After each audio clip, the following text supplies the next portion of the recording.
الحمد لله رب العالمين والعاقبة للمتقين ولا عدوان إلا على الظالمين وأشهد أن لا إله إلا الله ولي الصالحين وأشهد أن محمدا عبده ورسوله وصفيه من خلقه وخليله سيد الأولين والآخرين اللهم صل عليه وعلى آله وصحبه ومن اتبعهم بإحسان إلى يوم الدين أما بعد. Mes chers frères et sœurs, aujourd'hui avec l'aide d'Allah Tabarak wa Ta'ala, le thème de notre prêche est à ceux qui craignent la pauvreté. À ceux qui craignent la pauvreté. Malheureusement, nous vivons une époque où nombreux sont ceux et celles qui se sont tellement attachés à la dunya, ils se sont tellement éloignés d'Allah qu'ils ont peur. Ils ont peur d'être touchés par la pauvreté, de ne pas pouvoir payer leurs factures, de ne pas pouvoir manger à leur faim. Et c'est pour cela qu'on va, bi'idhnillah subhanahu wa ta'ala, nous concentrer dans cette khutbah sur 3 points. Le premier point, et j'aimerais, Allah yabarik fikum, que vous ressortiez de cette khutbah avec ces 3 points enregistrés. Le premier point, que vos cœurs soient apaisés par la certitude que la subsistance est entre les mains d'Allah subhanahu wa ta'ala seul. Et que ce qui vous est destiné vous parviendra forcément. Enregistre-moi ça. Ta subsistance, elle est entre les mains d'Allah. Ce qu'Allah t'a destiné te parviendra forcément. Rien n'en sera perdu, pas même le plus petit montant. Et rien ne sera retardé, pas même d'un instant. Nos ancêtres ont-ils vécu sans subsistance? La réponse est non. Nos parents ont-ils vécu sans subsistance? La réponse est non. Et nous aussi.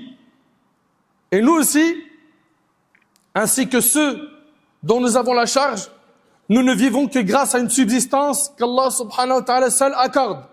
Allah subhanahu wa ta'ala dit pour rassurer et apaiser nos cœurs, وَمَا مِن دَابَّةٍ فِي الْأَرْضِ إِلَّا عَلَى اللَّهِ رِزْقُهَا. Il n'y a pas une créature sur terre dont la subsistance n'incombe à Allah.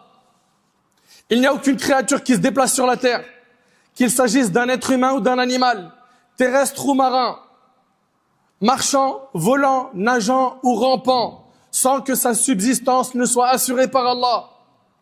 Notre subsistance ne dépend ni de l'Orient ni de l'Occident, ni d'un dirigeant ni d'un commerçant, ni d'un homme généreux, ni d'un clan, ni d'une entreprise, ni d'une institution, ni même d'un parent ou d'un enfant. Notre subsistance dépend d'Allah. Et Allah nous ordonne à chercher notre subsistance auprès de lui seul. Allah Ta'ala nous dit فَابْتَغُوا عِنْدَ اللَّهِ الرِّزْقَ وَاعْبُدُوهُ وَاعْبُدُوهُ وَاشْكُرُوا لَهُ إِلَيْهِ تُرْجَعُونَ. Recherchez votre subsistance uniquement auprès d'Allah. Adorez-le et soyez reconnaissants envers lui, car c'est vers lui seul que vous serez ramenés. Allah Ta'ala nous dit également الَّذِي خَلَقَكُمْ ثُمَّ رَزَقَكُمْ ثُمَّ يُمِيتُكُمْ ثُمَّ يُحْيِيكُمْ. C'est Allah seul qui vous a créé et accordé votre subsistance. Ensuite, il vous fera mourir, puis vous redonnera vie.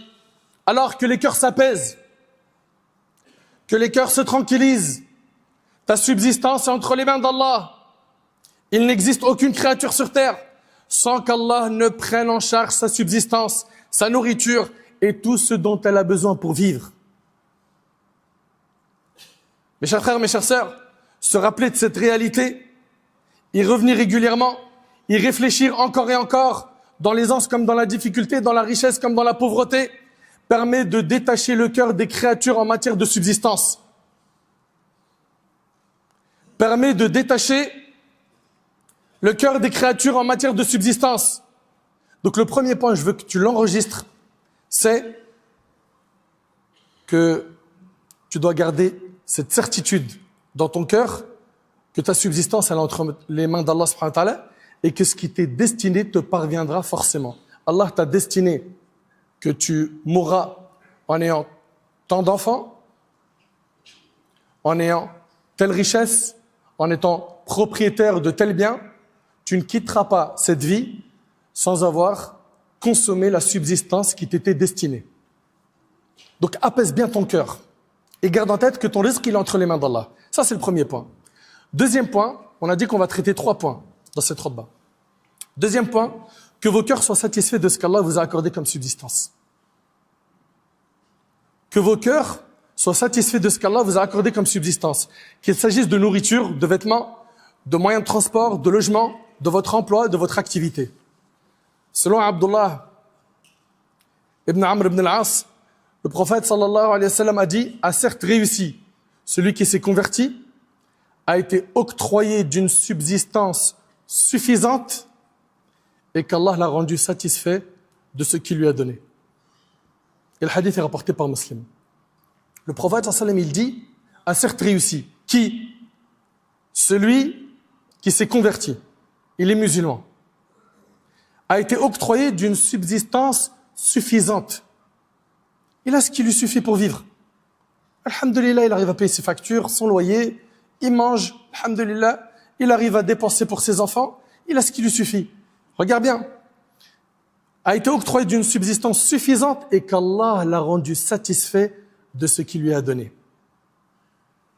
Il est satisfait de ce qu'Allah lui a donné. On a des gens qui ont ce qui leur suffit, mais ils ne sont jamais satisfaits.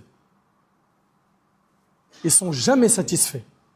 Ils n'ont pas al-qana'a, ils ne sont pas satisfaits de ce qu'Allah subhanahu wa ta'ala leur a accordé. Dans ce hadith, on voit trois choses.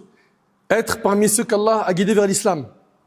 Ça, c'est ce qui a été mentionné dans le hadith lorsqu'il a dit, alayhi salatu wassalam, a certes réussi. Celui qui s'est converti. 2, que sa subsistance dans cette vie soit suffisante. Vous savez, ça veut dire quoi une subsistance suffisante? Une subsistance suffisante, c'est celle qui couvre les besoins. Elle n'épuise pas la personne, ni ne la met dans la gêne. Ne la pousse pas à l'humiliation en demandant aux gens ou en prenant injustement leurs biens. Et ne l'entraîne pas non plus vers le luxe excessif, l'aisance démesurée et l'attachement à ce bas monde. Lorsque l'on regarde le prophète alayhi salatu wassalam, dans ses invocations, il disait Allahumma ij'al rizqa ali Muhammadin quta. Seigneur, fais que la subsistance de la famille de Muhammad soit ce qui suffit. C'est notre modèle. C'est notre modèle alayhi salatu wassalam. Regardez ce qu'il demande. Parce que n'oubliez pas une chose, on est de passage. S'il y a quelque chose à construire, c'est surtout dans notre vie.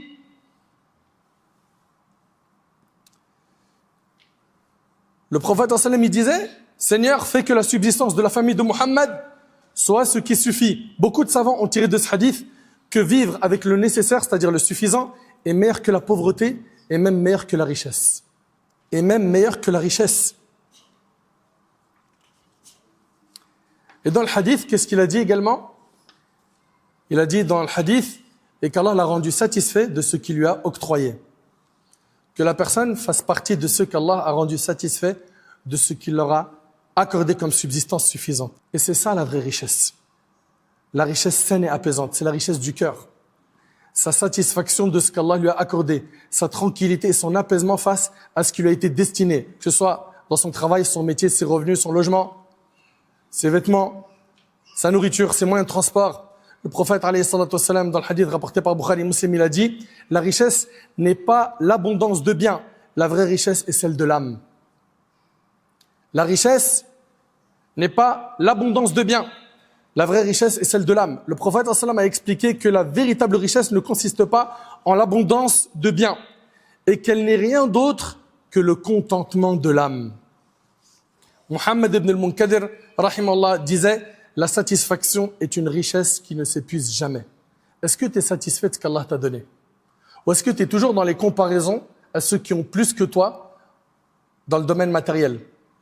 C'est-à-dire qu'alhamdulillah, tu as un véhicule qui passe son contrôle technique chaque année, nickel, des petits réglages, et il roule bien, il n'a pas de problème de santé. Certains, non. Ils sont tout le temps en train de se comparer à celui qui a sorti le dernier BM, le dernier Mercedes, le dernier iPhone. Et il est frustré tout le temps. Elle est frustrée tout le temps.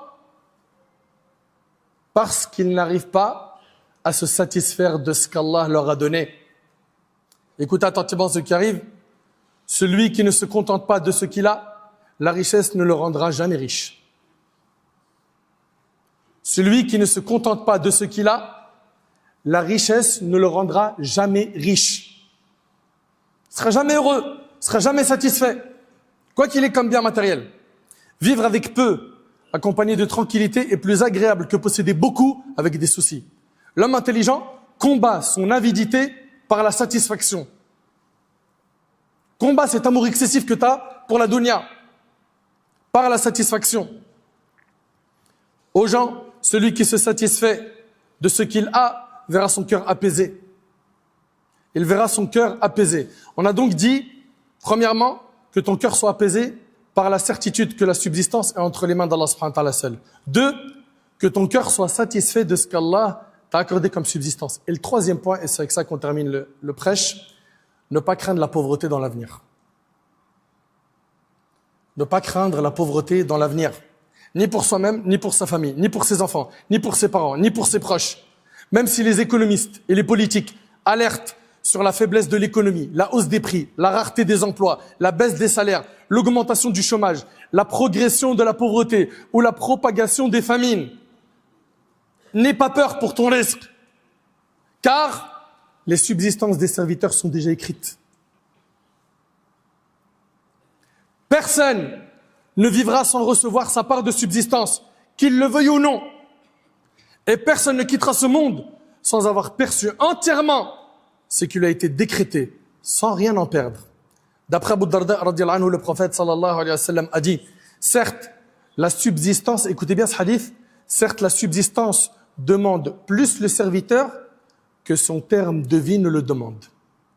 Et c'est rapporté par l'imam al-Tabarani. Ça veut dire quoi? C'est-à-dire que ce qui a été décrété à une personne comme subsistance, argent et autres, va lui parvenir quoi qu'il en soit. Et d'ailleurs, c'est pas de la pauvreté qu'il faut avoir peur, c'est plutôt de la richesse. Combien de personnes se sont retrouvées riches et ils ont oublié Allah? Dans un hadith rapporté par l'imam al-Bukhari et Muslim, le prophète sallallahu alayhi wa sallam, il a dit, par Allah, ce n'est pas la pauvreté que je crains désormais pour vous, mais je crains plutôt que les richesses de ce monde vous soient offertes, comme elles le furent à ceux qui vous ont précédés, que vous vous rivalisiez les uns avec les autres pour les obtenir comme ils l'ont fait, et qu'elles causent votre perte comme elles ont provoqué la leur. Allahu Akbar. Sachez que vous n'êtes pas, par Allah, plus aimé d'Allah que son messager, alayhi salatu wassalam, ni plus noble, ni plus méritant, ni plus élevé en rang auprès de lui que lui. Et pourtant, Allah a repris l'âme de notre bien-aimé, alayhi salatu wassalam, alors qu'il vivait dans une grande simplicité, avec très peu de moyens. L'imam Muslim, rahimahullah, rapporte, d'après Aïcha, la femme du prophète, alayhi salatu wassalam, elle dit, le messager d'Allah, alayhi salatu wassalam, est mort sans jamais avoir été rassasié 2 fois dans une même journée de pain et d'huile. Le messager d'Allah, alayhi salatu wassalam, est mort sans jamais avoir été rassasié 2 fois dans une même journée de pain et d'huile. Selon Urwa, Aïcha radiyallahu anha a dit, par Allah mon neveu, nous voyons le croissant de l'une, puis le suivant et encore le suivant, sans que dans cette période de 2 mois, on ait allumé le feu dans l'une des maisons du prophète sallam. Je lui ai posé la question, ô ma tante, de quoi vous nourrissiez-vous? Elle a dit de 2 aliments, les dattes et de l'eau, rapporté par Bukhari Muslim. 2 mois où le prophète sallam, il se nourrissait de dattes et de l'eau. On n'allumait pas un feu pour faire à manger. Allahu Akbar. Tu te plains de quoi? Tu te plains de quoi? Ton seul souci, c'est que tu n'arrives pas à dire Alhamdulillah. Tu ouvres le frigo, khayrat, énormément de biens. Tu manques de quoi? Tu as un toit, tu as à manger, tu as des vêtements. Certains parmi nous ont un véhicule, une voiture, d'autres c'est une moto, un scooter. Tu te plains de quoi? Et puis, même si tu es pauvre, est-ce que tu penses que être pauvre c'est une tâche? C'est pas une tâche. Dans le hadith, le prophète sallallahu alayhi wa sallam a dit, je me suis tenu devant la porte du paradis et j'ai vu que la plupart de ceux qui y entraient étaient des pauvres. Les riches étaient retenus attendant leur sort. Rapporté par Bukhari et Muslim. Dans Sunan al-Tirmidhi, le prophète sallallahu alayhi wa sallam, d'après Abu Huraira, le prophète sallallahu alayhi wa sallam a dit, les pauvres musulmans entreront au paradis avant les riches d'une demi-journée. Ce qui fait 500 ans. Mes chers frères, mes chères sœurs, craignez Allah, réfléchissez à ses bienfaits et remerciez-le. Rappelez-vous ses faveurs et parlez de sa grâce sans ingratitude, afin que les bienfaits perdurent. car l'ingratitude fait disparaître les bienfaits. Faites le nécessaire donc pour être reconnaissant, afin que vous soyez couverts de miséricorde le jour du jugement. Et Allah subhanahu wa ta'ala nous annonce une bonne nouvelle. وَمَنْ يَتَّقِ اللَّهَ يَجْعَلْ لَهُ مَخْرَجًا وَيَرْزُقْهُ مِنْ حَيْثُ لَا يَحْتَسِبُ وَمَنْ يَتَوَكَّلْ عَلَى اللَّهِ فَهُوَ حَسْبُهُ إِنَّ اللَّهَ بَالِغُ أَمْرِهِ قَدْ جَعَلَ اللَّهُ لِكُلِّ شَيْءٍ قَدْرًا. Allah ta'ala dit, celui qui craint Allah, Allah lui accorde une issue favorable face à toute difficulté. Et il pourvoit sa subsistance par des voies qu'il n'escomptait pas. Tu veux une subsistance halal, crains Allah. N'ouvre pas la porte de l'argent illicite pour avoir ta subsistance. Condamne-la cette porte. Vis avec peu de halal, c'est meilleur que de vivre avec beaucoup de haram. Celui qui craint Allah, Allah lui accorde une issue favorable face à toute difficulté et il pourvoit sa subsistance par des voies qu'il n'escomptait pas. Allah suffit largement à celui qui placera sa confiance en lui. Il réalise toujours son ordre. Allah a décrété toutes choses avec mesure. Allah Ta'ala dit également وَإِذْ تَأَذَّنَ رَبُّكُمْ لَإِنْ شَكَرْتُمْ لَأَزِيدَنَّكُمْ وَلَإِنْ كَفَرْتُمْ إِنَّ عَذَابِي لَشَدِيدٌ. Et lorsque votre Seigneur proclama, par Allah, si vous êtes reconnaissant, j'accroîtrai mes bienfaits sur vous. Mais si vous êtes ingrat, mon châtiment sera terrible. Et Allah Ta'ala dit وَمَنْ يَشْكُرْ فَإِنَّمَا يَشْكُرُ لِنَفْسِهِ وَمَنْ كَفَرَ فَإِنَّ اللَّهَ غَنِيٌّ حَمِيدٌ. Allah nous dit, car quiconque est reconnaissant ne l'est que dans son propre intérêt. Quant à l'ingrat, qu'il sache qu'Allah se suffit à lui-même et qu'il est digne de louange. 3 points qu'on a vus dans ce prêche, je les rappelle et on clôture, Inch'Allah. On a dit premièrement que vos cœurs soient apaisés par la certitude que la subsistance est entre les mains d'Allah et que ce qui vous est destiné vous parviendra forcément. Deuxième point, que vos cœurs soient satisfaits de ce qu'Allah vous a accordé comme subsistance. Et troisième point, ne pas craindre la pauvreté dans l'avenir. Ni pour soi-même, ni pour sa famille, ni pour ses enfants, ni pour ses parents, ni pour ses proches. J'implore Allah tabarak wa ta'ala de faire que ce prêche nous soit utile. J'implore Allah tabarak wa ta'ala de nous pardonner nos manquements. J'implore Allah azza wa jal de nous accorder